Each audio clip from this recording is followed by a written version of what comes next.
Summerall family. My name is Brad Phillips here with Puppy Steps Training, and I'm here with Skye, and we're going to do a little demonstration for you so you know what to expect when we get her, and that way you'll be able to see that she can do everything that we've said she can do.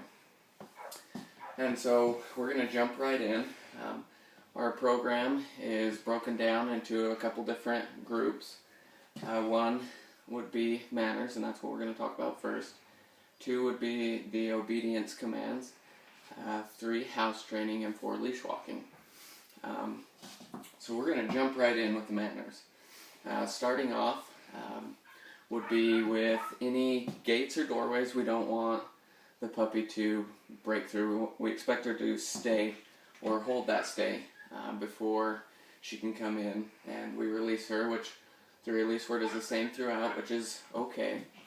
And so we're going to let her out. You can see right now she's in her crate, and so before she's allowed to get out of the crate, we're going to make sure that she stays, and I'll release her.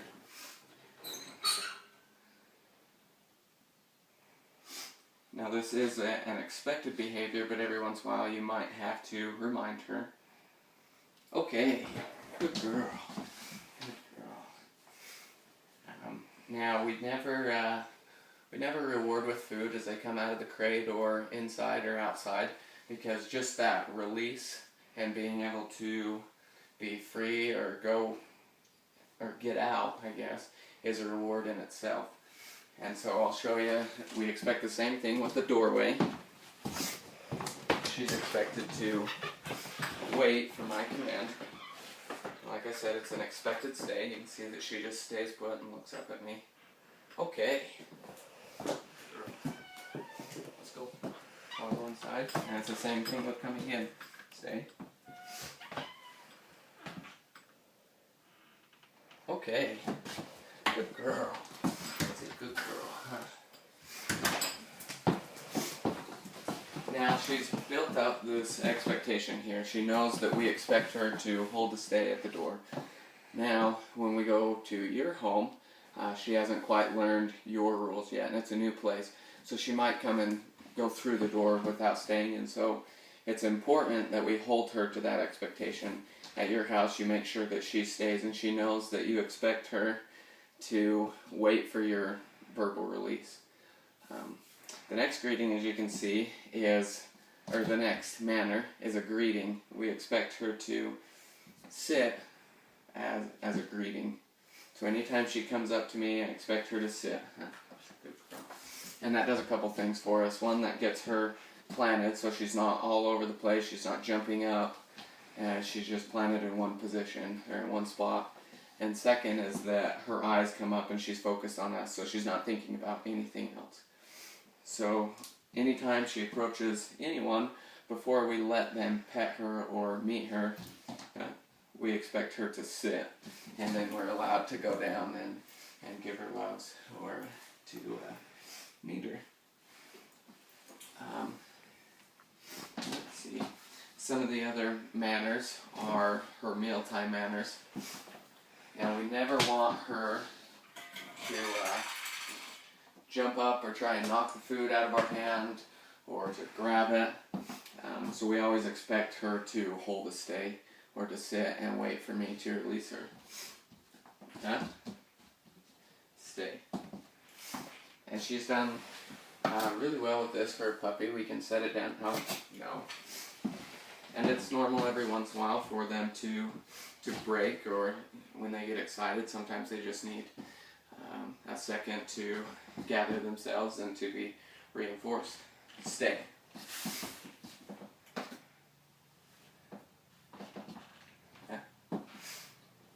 No. Sit. Stay.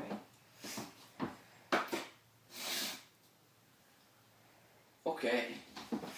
Now if she ever does break a stay or any of those behaviors, we just put her back into it, and we expect her to hold it, and we just shorten it a little bit. That way she gets the right behavior and she knows what she's supposed to do. Now she is a very motivated dog, both by food and by toys. And so when she sees her food ball, she just goes crazy. She just wants to eat. So that has taken a lot of work, but she does do really well with it. The other thing is we don't want any food aggression. I want to be able to stick my fingers in the bowl, take it from her, and generally when I do, I'll give her something, a treat, because she did the right thing. We just never want her to growl or be aggressive towards her food. Stay.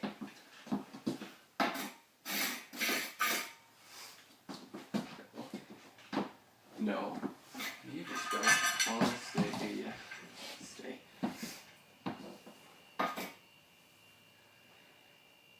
Okay. Now this is especially important for young families with kids, especially young kids, because you don't want them to be crawling up or go up and they stick their hands in their food and they growl at them or bite them. We never want that to happen. We never want any aggression towards that.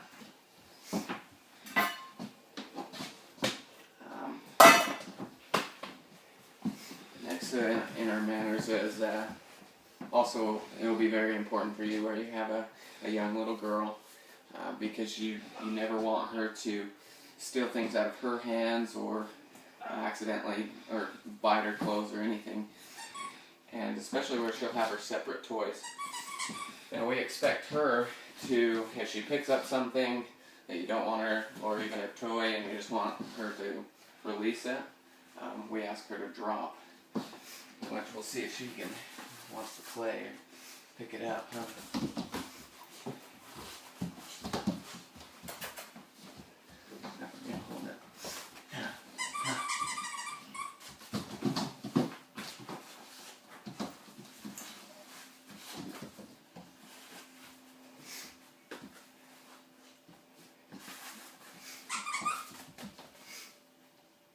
Too focused now on me.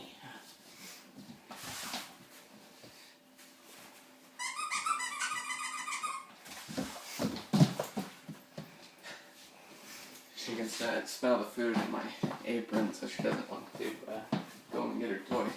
But we expect her to release it on command, and so we'll go over that again in a second, maybe when she's not so, I guess, obsessed with the food in my apron. But she will release it on command. The other thing, one of the other manners is jumping.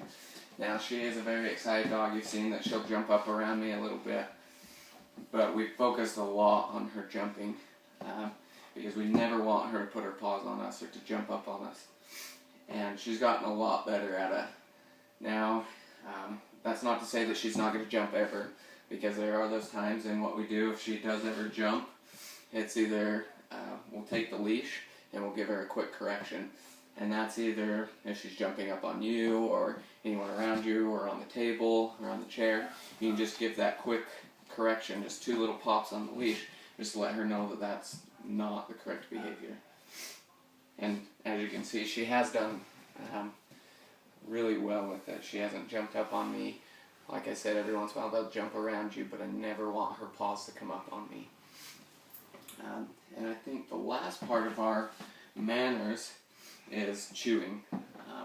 And this is a big one for all puppies up until they're about a year old, because they're teething, and so they want to chew, and that's even a dog thing. I mean, they're very oral, and so they like to chew.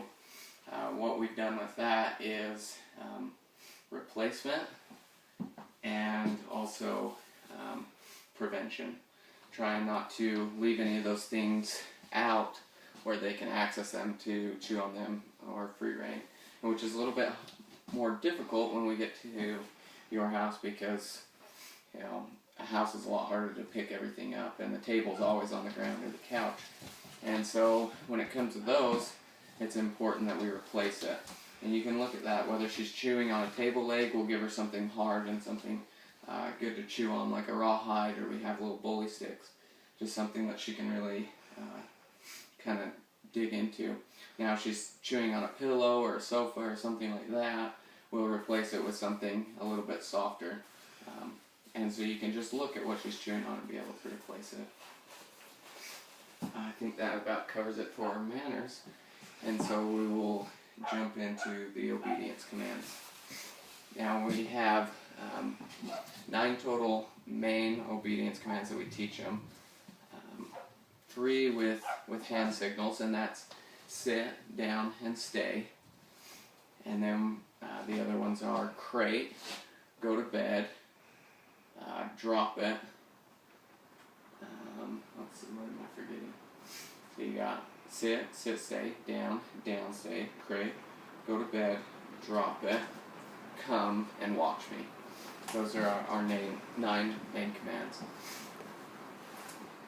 And so jumping into them, one of the first commands we teach them, one of the foundations, is watch me. And this can be a life-saving command. All we're looking for is her eye contact. It's just to get their attention, because dogs have a one-track mind. They're not like us that can be doing something and thinking about something different. Whatever they're looking at is what they're thinking about. And so strictly all we want is her eye contact. Watch me. Okay. Now maybe I'll turn a little bit so you can see her head. And she looks down. Let's see if we can get her to look down. Watch me. Okay. She was kind of already looking a little bit, but you'll be able to see that more when I get there. You'll be able to see that that's just her eyes coming up and meeting mine. The second foundational command that we teach right off the bat is come. Now, come is probably one of the most important commands you'll ever have, but it's also the one that people kill right off. Because most of the time when we call our dog to come, it's to do something that they don't like, whether it's leaving the park, or stop chewing on something, or stop sniffing something, or chasing the car. And so we can really kill that because they get a negative effect to that word. And so they know that when we call them to come, they're going to have to stop doing what they want. Now she just walked over and rang the bell, and so I'm going to quickly take her outside. Sorry about that, we had to cut it. She rang the bell and needed to go to the bathroom, and it was raining so hard outside we didn't want to take the camera out there. But I'll explain all that about house training and show that she does ring the bell in a few minutes. We're going to jump right back into what I was talking about with come, how it is a foundational command and how it's one of the most important, because when you need your dog to come, whether it's an emergency or you just need to go or need him to come to you, you want that command to be solid and have her come every time. And so for us, how we don't diminish that command is here we have a rule of 10 to 1, and that's calling our dog to come to us 10 times for absolutely no reason at all other than just to reward them, and then release them, let them go back to whatever they were doing, for every 1 time that we absolutely need them to come. And now it's a very simple command. I'll show you right here that she does. I'll just roll a treat out here and then call her to come to me. Come! Good girl. Okay, that's it. Good girl. And so it's as simple as that. And she does a very good job at come. And so yeah. One of our next commands, and is one of the 3 hand signals, is a sit. And so that's just a scoop up over the nose, just like that. No. You just scoop, and I expect her to sit on that. Now we do have the verbal cue as well. She knows both. And every once in a while you'll see she likes to try and jump up and grab the treat, and sometimes we just gotta pull it back and say no, and just do it really quick so she knows that she's not gonna get it if she does that. Sit. Okay, good girl. Good girl. The next hand signal would be a down, and we just take our hand and go down to the ground, and we just expect her to lay down just like that. Now our third hand signal goes with both sit and down, and that's a stay, and that's, we just do a stop sign. And so we can bring her over here where you can see her, and we'll put her in a sit, stay, go, stay. Must have just been uncomfortable. Now she does have a good stay for a puppy. Our standard is at least 20 seconds, and that is very good for a puppy. But we expect her to continue to build upon that. And she does it with some slight distractions. We can open the door and walk outside. Okay, that's a good girl. Like I said, that's a good stay for a puppy, and that is our standard. But we continue throughout the program adding what we call the 3 Ds, and that's distance, duration, and distractions. And that's just to continue to build upon that stay and make it a little bit more solid. Come here. And if you continue to do that, there's no reason that you couldn't have a stay within the first year upwards to an hour or 2 hours if you're continually working at it. Especially on her bed. This acts as like a physical boundary that she knows she can't cross. And so with a downstay, you can easily put her there and just build that stay up to an hour.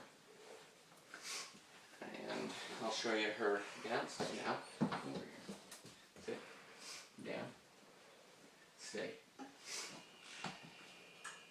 And I failed to mention that when I do a down, generally I always put her into a sit and then lay her down.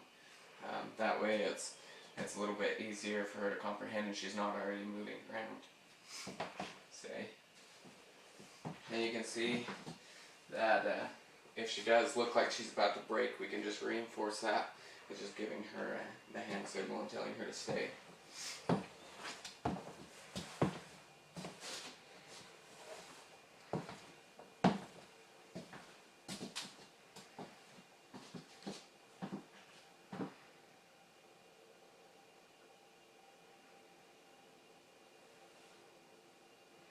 Okay, good girl. Good girl. And our next command would be we can actually send her to her bed on command. And you've probably already noticed that she likes her bed. She likes to go to it. And we try and orient them to their bed right off by whether we give them something to chew on or a toy, we take them to their bed. And that way it's a natural place that they like to hang out. And so it's easy for them to know that that's their spot and it's somewhere that they can go. Go to bed. Now that's a very simple command, it's just go to bed, and we generally point to the bed. But the other thing is that when she's sent to her bed on command, that's another expected stay. Now what we do is to enforce that expected stay, and if she ever starts to break it at your house, you can do the same thing, but we'll take a hold of her leash and we can walk around, and if she ever tries to come off, we'll just give her a little pop and pull her back onto her bed. As you can see, she's somewhat used to it and she'll just spin around, and that's fine. We don't care what position she's in as long as all 4 of her paws are on the bed. Okay. And then we can release her with okay. Next command would be that she knows how to go into the crate on command. And that's, once again, we point to it and just say it, crate. And once again, it's an expected stay. And like, for instance, for this, if she ever does try and break, we'll just simply kind of close it. Just that it's kind of a reminder that she's supposed to stay. And well, it's hard for you to see, but she's just planted in there and waiting for her release. Okay, that's a good girl. Good girl. And she has done phenomenal with her commands. Most of them, it's more of a game to her. She loves to run and jump in the crate or jump on the bed, and it's very cute and fun, and she enjoys it. And we'll see if we can get her to play again. Like I said, she's kind of focused on the treats.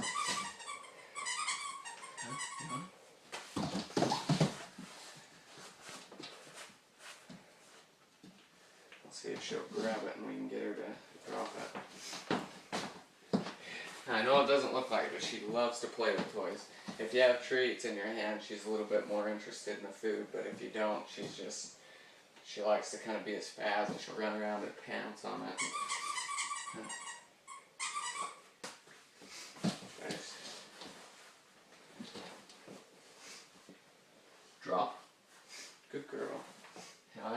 could see that very well. But when I ask her to drop it, I expect her to open her mouth and physically release it to me. And that way she's not pulling or she's not catching fingers. Now I think that is all for our commands. One thing I failed to mention with the bed on how to build that up to where the bed can actually replace the kennel or the crate. Because generally if you're running into town or you need to leave, you can put her in her crate and she's fine for up to 3 hours during the day. And she's good up to 8 to 10 hours with no breaks during the night. But eventually, a lot of times you don't want to lug the crate around or take it places, and so we can get to where her bed replaces the crate to an extent. And the way we do that is if you have a natural downtime during the day, whether you go and watch TV or you read a book, just something where you're sitting for, an hour or two. You can take her bed and set it next to your chair and just have attached this 3 or 4 foot leash and send her to her bed and put her in a down stay. And then if she ever tries to get up, you just give her a little pop and send her back. And you build that up. Right now she's good for 20, 30 seconds. Within a few weeks you can have that up to a minute, and then 5 minutes, and then build it up to an hour. And that can be a very handy tool if you keep up with it. Wanting to chew on the bed. Let's give her something a little bit soft to chew on. Now, to go into our house training. House training has taken up a bulk of her training time. A lot of hours are spent just repetitions of having her ring the bell and take her out so that she orients that. And she has done just great with that. I don't think, me personally, I've never had an accident with her in the house. She's probably only had maybe 4 or 5 accidents altogether inside the house. But in the past couple weeks, she hasn't had any. And she knows that when she needs to go, she can walk over and ring the bell, and that's her ticket outside. Now the important thing with the bell is, and we see this a lot, is she rings the bell, you take her outside, she goes to the bathroom, and then you start to play with her. Now that's one thing you definitely don't want to do, because as soon as you start doing that, she's going to orient the bell to being able to go outside and play. And so she's going to be ringing it every 5 minutes, and then it's a little bit more tasking on you to break that. And so when she does ring the bell, we have a designated area where we take her every time. We give her maybe a minute or two to go to the bathroom, and then we come right back inside. And then if you want to go out and play with her, wait a little bit, maybe a minute or two, and then go back outside without ringing the bell and play with her. And that way she'll keep that to where she knows to ring the bell when she needs to go to the bathroom. In which, just barely earlier, right before we cut this, she did ring the bell and she went out and go to the bathroom. And so I can show you that when we get to your house, and I can help you set that up to where she knows where the bell is in your house. Because she knows where this one is, but she's going to have to relearn the bell when she gets to your home. And so you'll have to show her where it's going to be, and you'll have to rub something on there that she likes so that she'll go and snip it out and ring it on her own. Like I said, she is really good, and we hope that you'll keep up with that and that you won't have any problems. Now that she's all excited, huh? Got all her energy built up.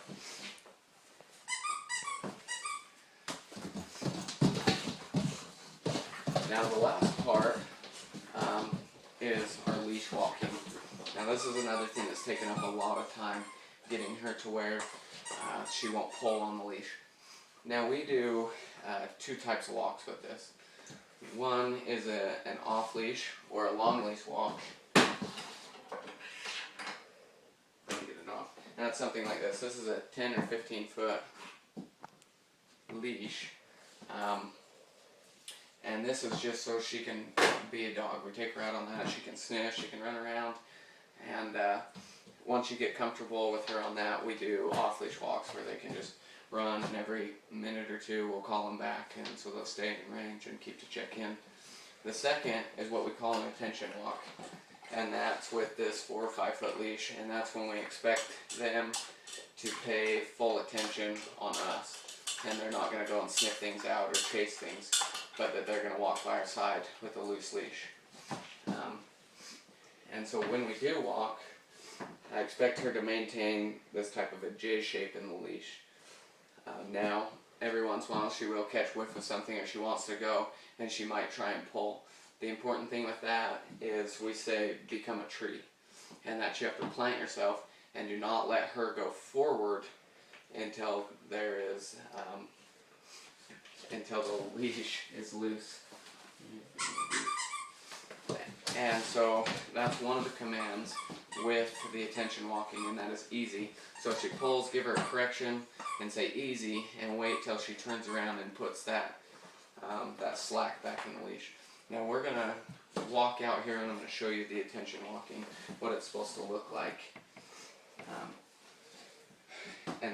I guess right now I can tell you the other command that goes with the leash walking is let's go, and that's just telling her that it's time to get up, it's time to go.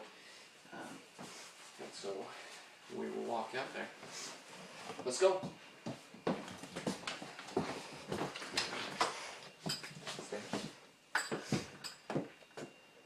Okay.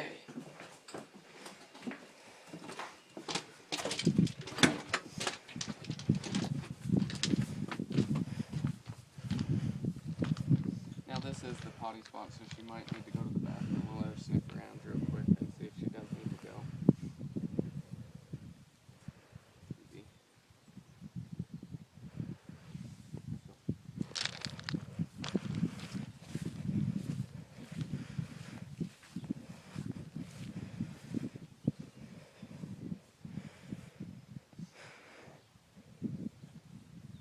Okay, get outside. And when she does go to the bathroom, that is the cue. We say good outside, and that just means that she did the right thing, and that she's gotten to the point where she knows that if I say good outside, that I want her to go to the bathroom. And so it's kind of a cue to get down to business. Now let's walk out here the road.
There.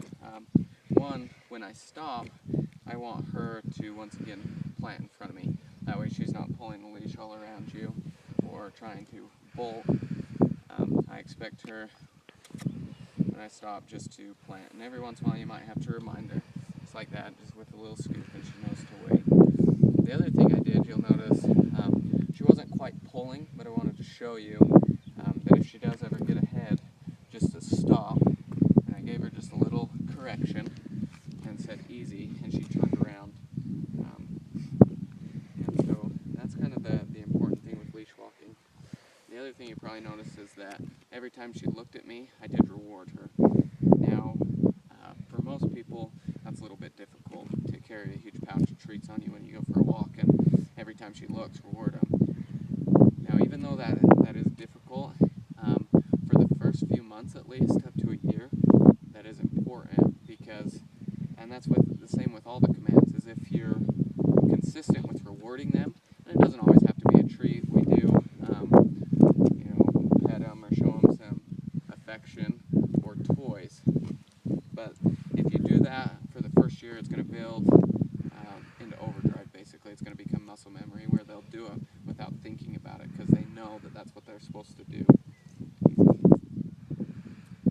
So if you do that, it'll pay off in the end, because she's going to get to where she knows not to pull on the leash, and she knows to look at you if you have this smaller leash on. So we can, well, actually I think that about covers it. If you do have any questions from this, or if I missed anything, we'll go over it when I come down to your house in Louisiana. We're excited to see it. I'm sure you're excited to get Skye home.